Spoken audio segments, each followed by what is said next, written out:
आज जो लाल सागर और यमन की खाड़ी है, वहाँ पर विद्रोहियों ने उत्पात मचा रखा है। और ये कौन हैं, कैसे हैं, आज हम इसी पर चर्चा करेंगे।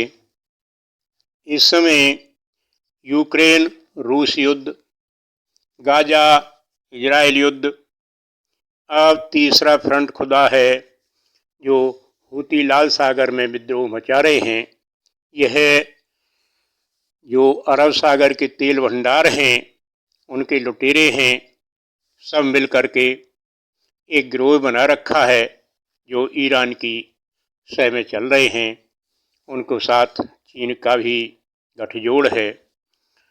ये कहाँ हैं? सुनिए, हिंद महासागर के ऊपर जो अरब सागर है, उसके पश्चिम में अदन की उत्तरी मुहाने पर जहाँ से लाल सागर चालू होता है, वहाँ यमन एक तरफ और पश्चिम में सोमालिया, इन दोनों के बीच से जो लाल सागर जाता है वह भूमध्य सागर को मिलाने वाली स्वेज नहर से मिलता है। इन दोनों को जो स्वेज नहर मिला रही है, संसार का अधिकांश व्यापार इसी क्षेत्र से होता है। तो डाकुओं ने इसमें उत्पात मचा रखा है। और ये कौन है? ये ईरान ने शिया सुन्नियों का गठजोड़ तैयार किया है, जो हूती, हिजबुल्लाह, फलस्तीनी लड़ाके, ये सब ट्रेनिंग ले रहे हैं। इनकी करीब 3500 की तादाद है, 35,000 की तादाद के करीब है, जिन पर चीनी हथियार पाए गए हैं। इन्होंने इराक, सीरिया, जॉर्डन, साइप्रस में जो अमेरिका के सुरक्षात्मक अड्डे हैं यहाँ तेल भंडारों के लिए, उन अड्डों पर कई बार मिसाइलों से आक्रमण किया है। वे आधुनिक हथियारों से लैस हैं। इन अड्डों के पीछे ये जो हैं हूती आदि सब ये कुत्ते मिल करके ये ऐसा उत्पात और आगे के लिए, भविष्य के लिए खतरा बन गए हैं कि यहाँ से भारत भी प्रभावित होता है, क्योंकि भारत का अधिकांश व्यापार यहीं से होता है। तो इनके विषय में, कवित्व के विषय में आपको बताऊं कौन है ये। अरे यमन की खाड़ी लाल सागर में, पागल डाकू कुत्ता ये ढूले, गले में पट्टा ईरान चीन को, वो तो हूती हूती बोले। हर गले में पट्टा ईरान चीन को, वो तो हूती हूती बोले। उनकी पहचान हूती है और ये यमन के विद्रोही बोले जाते हैं, जो 50% की आबादी में हैं। वहाँ सरकार के खिलाफ इन्होंने उत्पात मचा रखा है। अब लुटेरे सोमालिया वालों के साथ मिलकर के गठजोड़ कर लिया है। आगे सुनिए। अरे इन्हें पालने वालों को सबक है ये। समय समय पर इन कुत्तों ने पालने वालों को ही काटा है। कैसे? अरे तालिबानी कुत्ता एक दिन अमेरिका ने पाले, लगे काटने जब अमेरिकाई को, तो पड़े जान की लाले।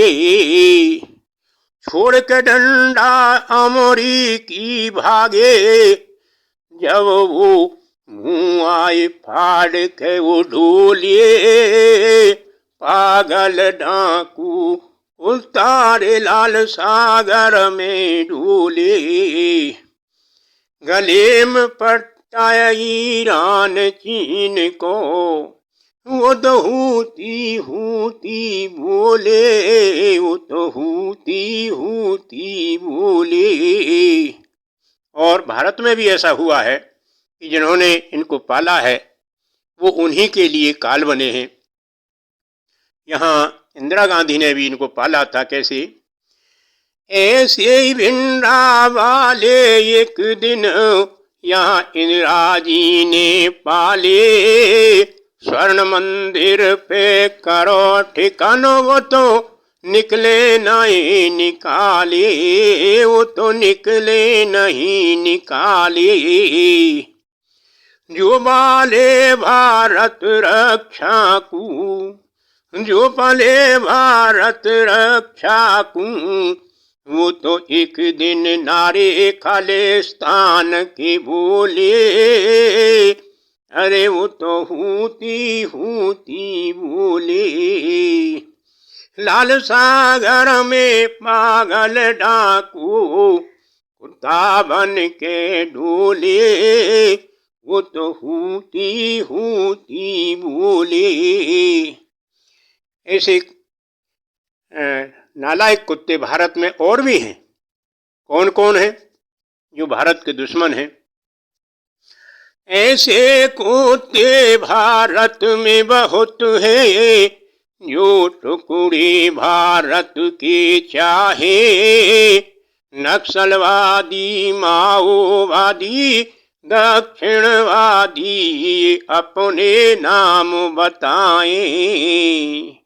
भारत में नस्लवादी यानी जिनका सर्वहारा रूस से चला है, और माओवादी ये चीन से हैं, दक्षिणवादी इनकी सोच सबको समान करने की है, और समान क्या है? पूंजीपतियों से पूंजी छीनने की है।